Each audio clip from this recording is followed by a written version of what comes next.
mulia bagi Bapa, bagi Anak, serta Roh Kudus, ketiga yang esa, dari permulaan, sekarang dan nanti, selama-lamanya. Amin.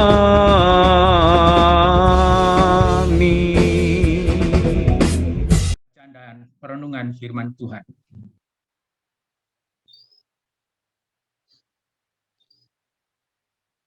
Kami bersyukur Bapa di surga untuk anugerah Tuhan di pagi ini, di minggu ini kami diperkenan oleh Tuhan untuk beribadah kepada Tuhan.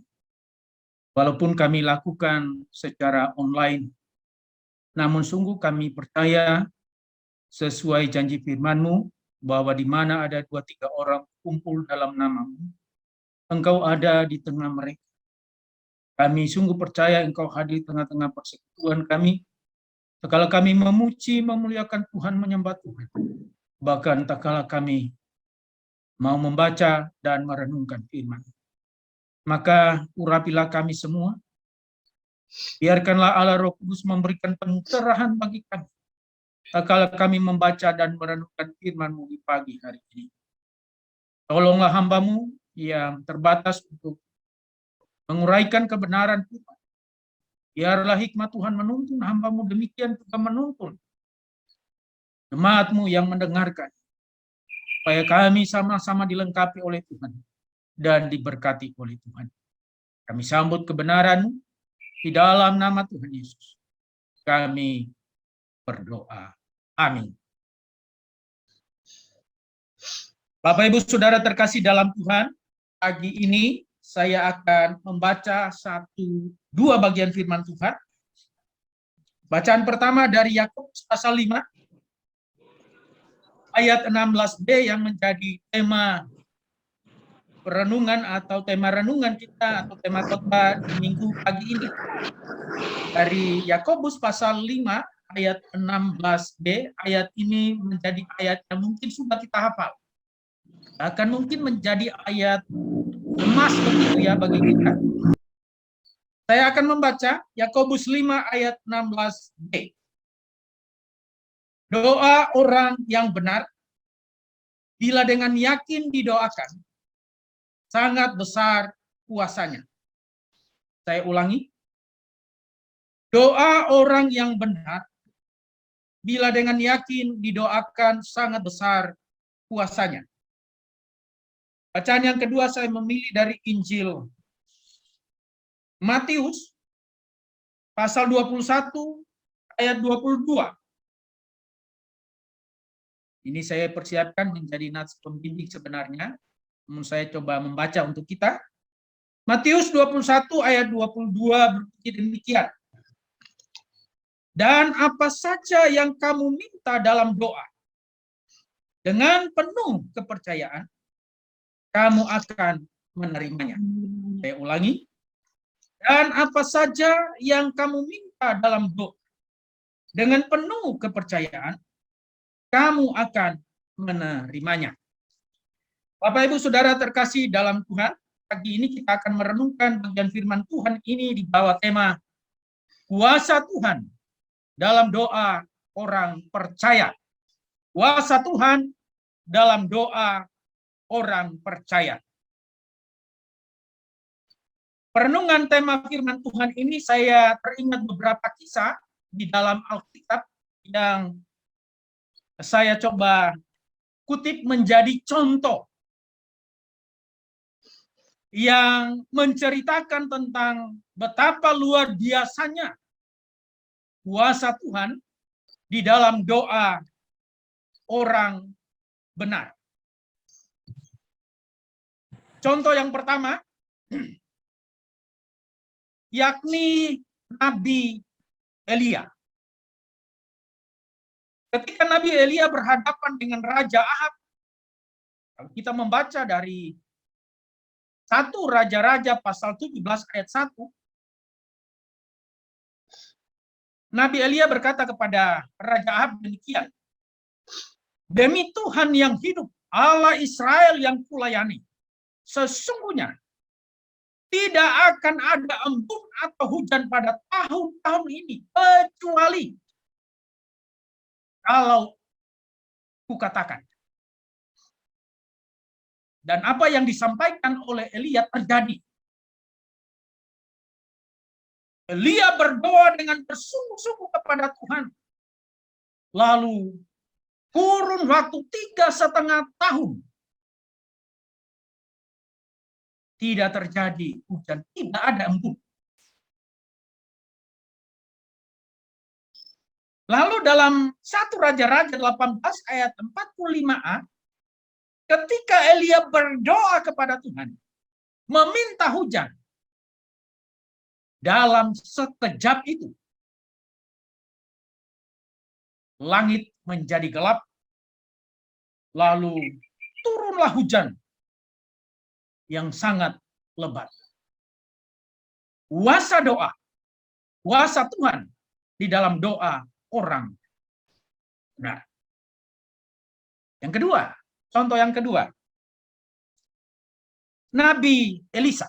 Kalau tadi Elia, sekarang Elisa.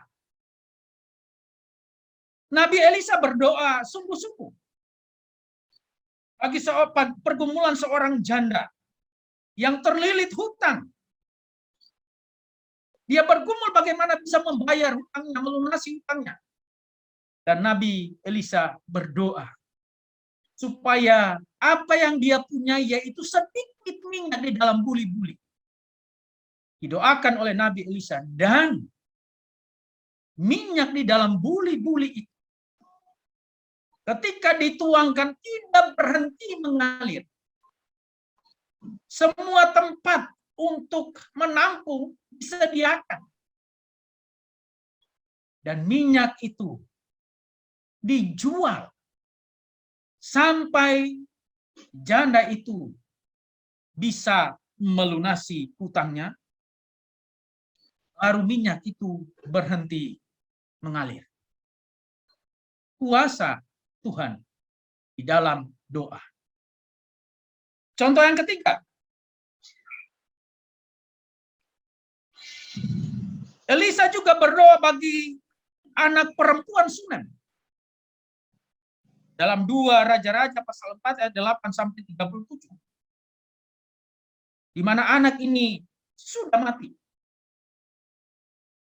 Lalu Elisa berdoa dengan bersungguh-sungguh. Dan pada akhirnya anak itu pun hidup kembali. Kuasa doa luar biasa. Contoh yang berikut, Yosua ketika dalam peperangan, Yosua berdoa kepada Tuhan dengan bersungguh-sungguh meminta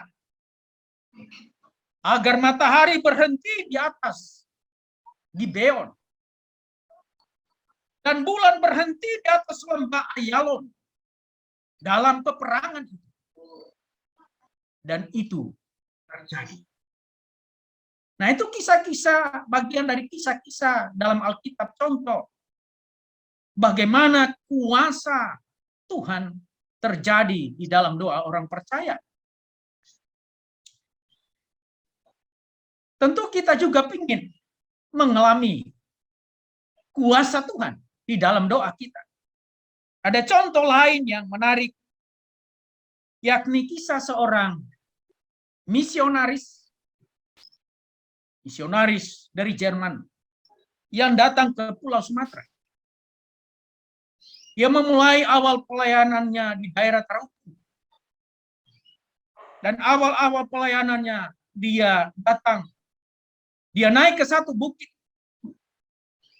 Lalu memandang lembah di Taruku, kota Taruku.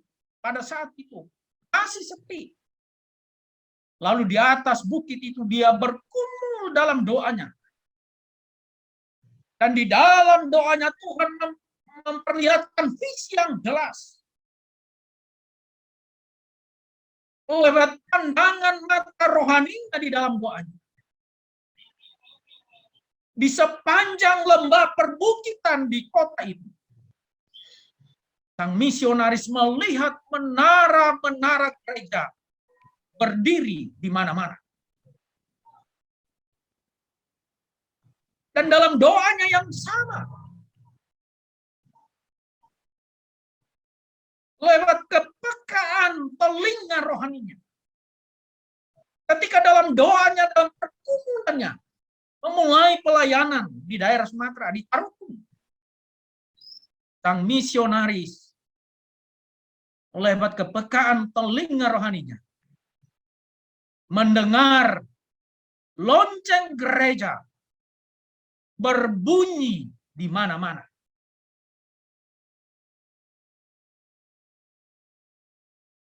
Nah, Bapak Ibu Saudara yang terkasih dalam Tuhan, dari pelayanan seorang misionaris ini, hari ini tercatat dalam statistik gereja, data gereja di Indonesia, salah satu denominasi gereja yang terbanyak jumlah jemaatnya itu berasal dari Sumatera. Hasil perintisan pelayanan sang misionaris. Mungkin ada yang tahu namanya. Dan bukit di mana dia berdoa itu sekarang menjadi tempat wisata rohani yang dikunjungi banyak orang. Bukan saja datang berwisata di sana, tetapi datang untuk berdoa di sana. Bukit di mana dia berdoa sekarang terkenal sebagai Bukit Kasih. Dan misionaris yang datang ke sana itu orang misionaris dari Jerman bernama Nommensen. Gereja yang paling banyak jumlah jemaatnya, data statistik di Indonesia saat ini adalah denominasi dari HKBP.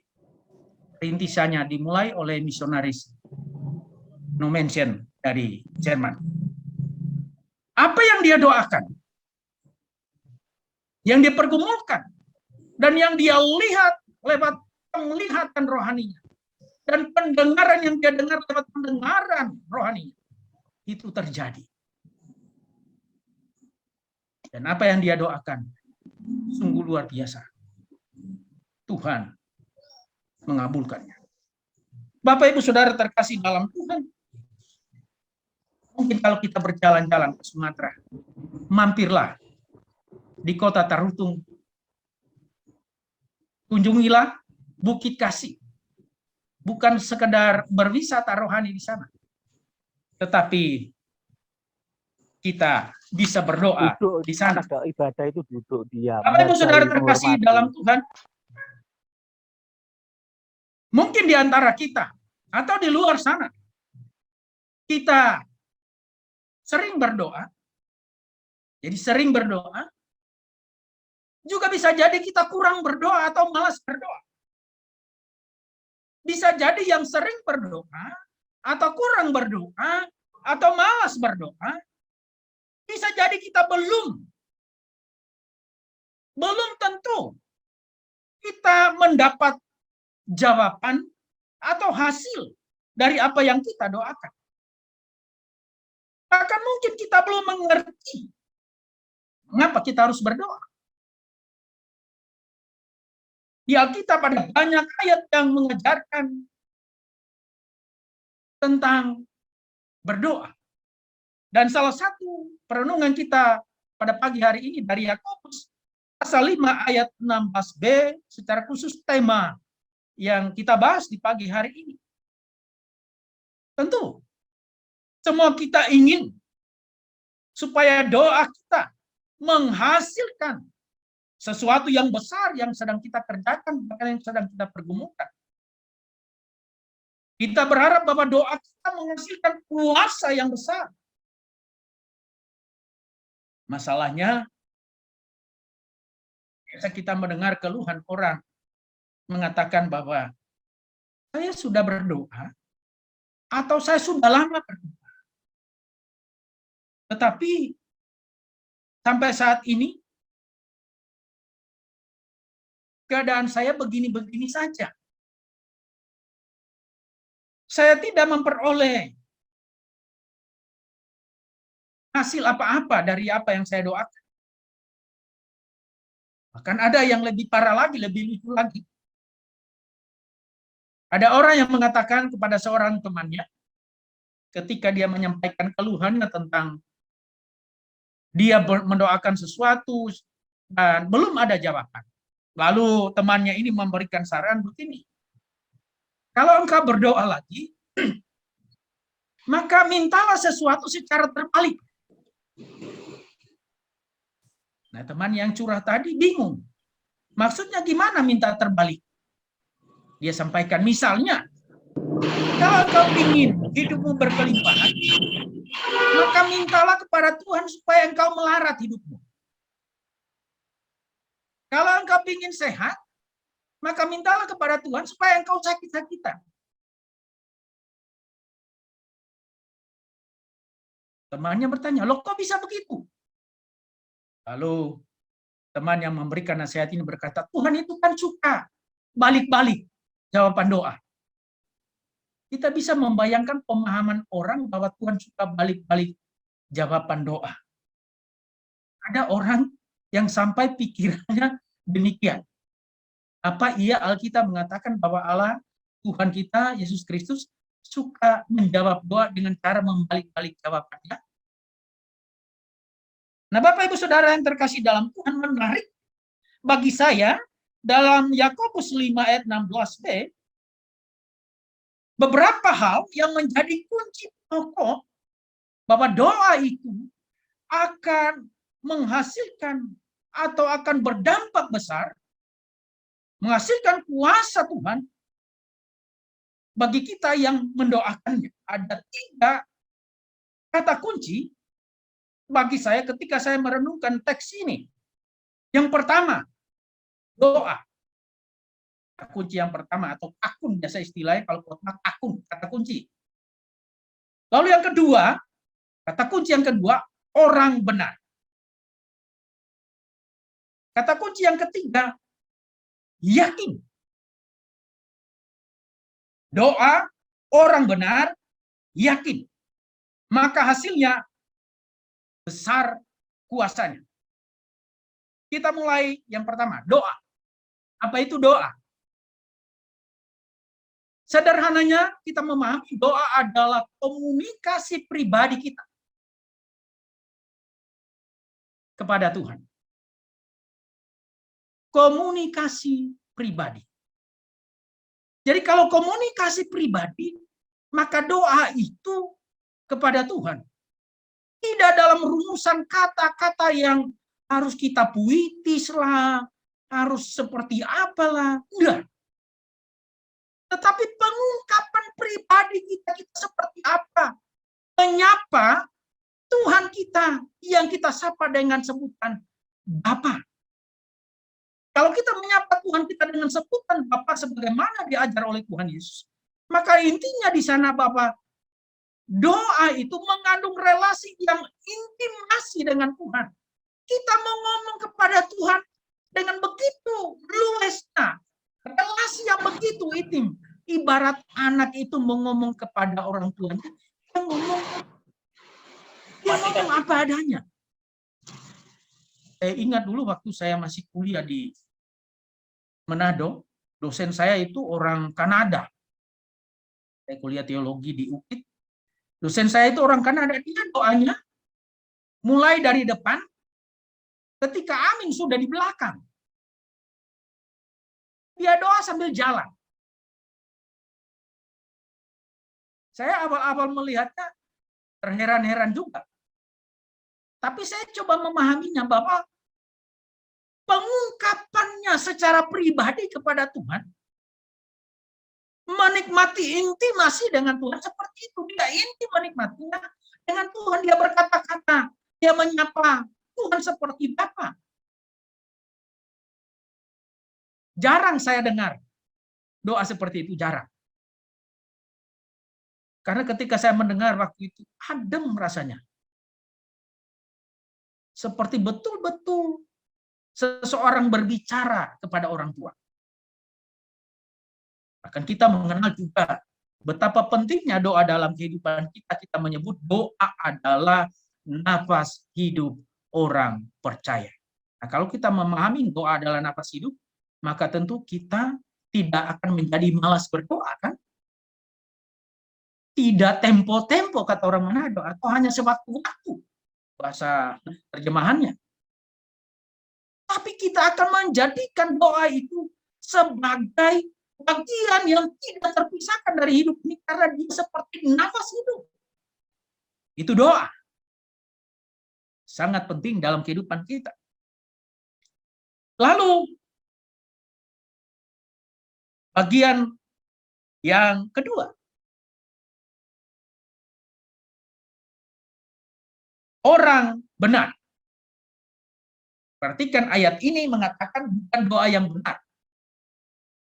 Doa orang benar. Ada dua kriteria terkait hal ini, atau dua tolok ukur terkait frase orang benar. Yang pertama, orang benar yang dimaksud di sini adalah orang yang sudah dibenarkan oleh Kristus. Jadi mengalami pembenaran Kristus. Dalam Roma, kitab Roma, pasal 1 dan seterusnya. Kita mengalami pembenaran di hadapan Tuhan karena kita percaya kepada Kristus. Dan iman kita kepada Kristus itulah yang diperhitungkan, sehingga kita dibenarkan oleh Allah. Itu yang pertama. Jadi sekali lagi, status kita yang sudah dibenarkan oleh Kristus itu orang benar. Yang kedua, yang tidak bisa terlepaskan dari yang pertama, bahwa orang yang statusnya sudah dibenarkan oleh Kristus, maka dia juga harus hidup benar di hadapan Tuhan.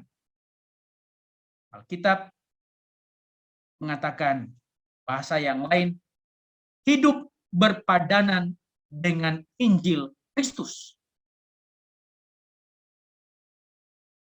Orang yang sudah dibenarkan, Roma mengatakan dia menjadi hamba kebenaran.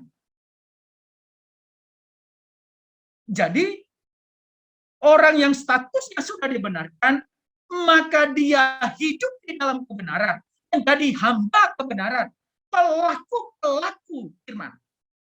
Hidup berpadanan dengan Injil. Itulah yang dimaksud orang benar. Mungkin kita berdoa. Mengapa doa kita tidak dijawab? Atau rasanya sudah lama berdoa tapi belum dijawab. Bisa jadi alasan yang kedua. Jangan-jangan kita tidak menjadi orang benar.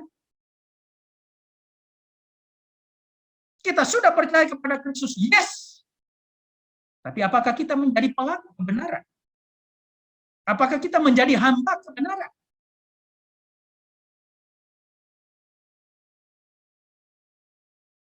Doa orang benar.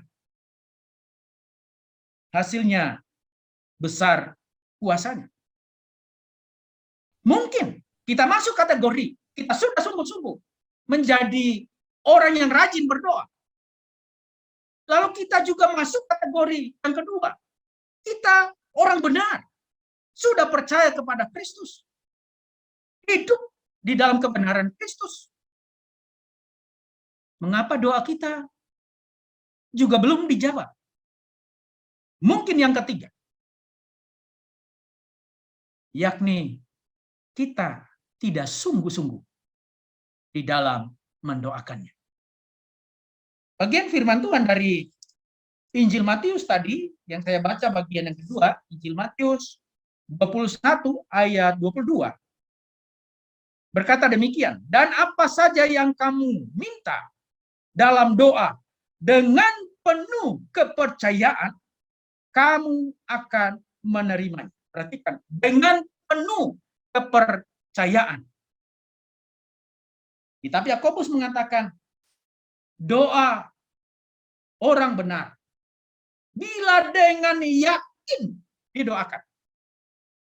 Kata kunci yakin. Mungkin kita sudah berdoa, rajin berdoa. Kita juga sudah percaya kepada Kristus dan kita dibenarkan oleh Kristus di hadapan Tuhan, kita hidup dalam kebenaran, mengapa doa kita belum dijawab? Mungkin yang ketiga, kita tidak sungguh-sungguh mendoakannya. Bagian ini mengingatkan kita, ketika kita berdoa, yakinlah dengan apa yang kita doakan. Percayalah kepada Tuhan dengan apa yang kita doakan. Bahwa Tuhan sanggup menolong. Tuhan sanggup membuka jalan keluar. Tuhan sanggup memberi pertolongan tepat pada waktunya. Biasanya, bisa jadi ketika kita sudah mendoakannya, awalnya kita sungguh-sungguh percaya. Setelah kita mendoakannya 1-2 hari belum ada jawaban, kita mulai ragu dan berkata di dalam hati, mungkin ini gimana endingnya ya? Nah, itu ungkapan-ungkapan keraguan. Nanti jadinya gimana ya? Sekali lagi kita diingatkan bahwa kalau kita mendoakan sesuatu, entah mendoakan kelemahan tubuh kita, mendoakan kelemahan tubuh orang lain, mendoakan pergumulan orang lain, maka yakinlah di dalam doa itu. Percayalah sungguh-sungguh kepada Tuhan bahwa Tuhan sanggup menolong, sanggup membuka jalan keluar dari apa yang kita pergumulkan. Saya tidak tahu pergumulan kita saat ini apa. Pergumulan saya kesehatan, pergumulan istri saya kesehatan. Kan mungkin orang lain sudah bosan ya, karena pergumulan Pak Pilih sekeluarga ini soal kesehatan terus mulu. Penyakit menahun. Lalu, kalau belum dijawab apa saya harus berhenti berdoa? Saya akan semakin bersungguh-sungguh di dalam doa. Karena saya tahu waktu Tuhan bukanlah waktu saya. Waktu Tuhan menjawab itu yang terbaik. Dan saya percaya bahwa apa yang saya doakan next time ke depannya, saya akan melihat kuasa Tuhan atas doa-doa yang saya sampaikan kepada Tuhan. Demikian juga ketika Bapak Ibu mendoakan tentang pergumulan yang ada, yakinlah, jika saat ini belum terlihat hasilnya, Tuhan tahu kapan Ia memberikan jawaban itu tepat pada waktunya. Jangan pernah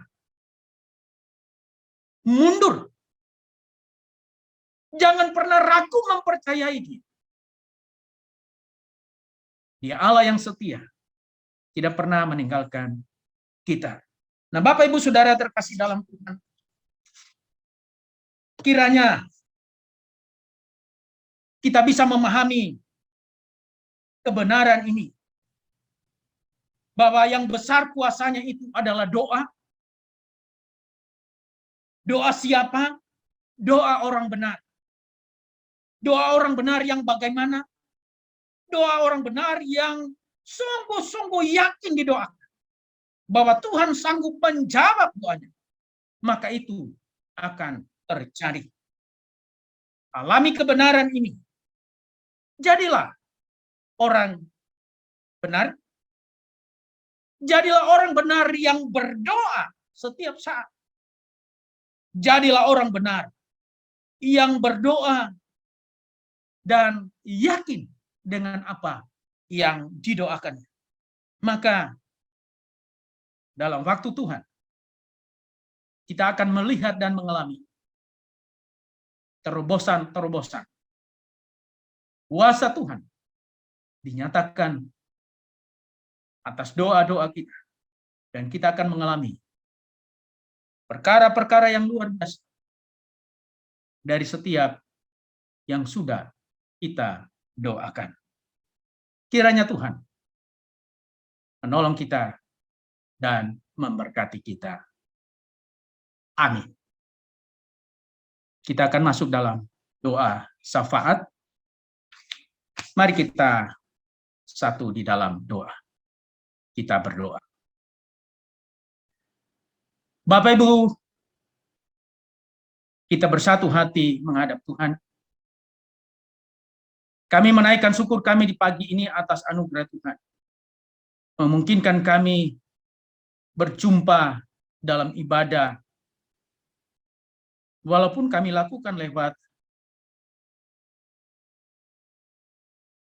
online, tidak bertatap muka, berkumpul di gereja. Namun, Engkau tetap datang menyapa kami, tak kala kami merenungkan firman. Dan pagi hari ini kami diteguhkan oleh Tuhan, lewat kebenaran firman, supaya kami menjadi orang-orang yang sungguh-sungguh berdoa kepada Tuhan, yang mempercayai Tuhan di dalam doa kami. Kami hidup di dalam kebenaran. Sehingga kami pun akan mengalami kuasa Tuhan yang luar biasa lewat setiap hal yang kami doakan kepada Tuhan. Pagi hari ini hamba-Mu berdoa secara khusus bagi seluruh jemaat-Mu di cabang Ikus. Bagi orang-orang tua kami yang sudah lanjut usia, oleh karena faktor usia mereka mengalami kelemahan-kelemahan tubuh. Hamba berdoa di dalam nama Tuhan Yesus. Biarlah juga Tuhan melawat, memberi kekuatan ekstra, memeliharakan kesehatan tubuh bagi orang-orang tua kami. Dan damai sejahtera tinggal tetap dalam kehidupan orang tua kami.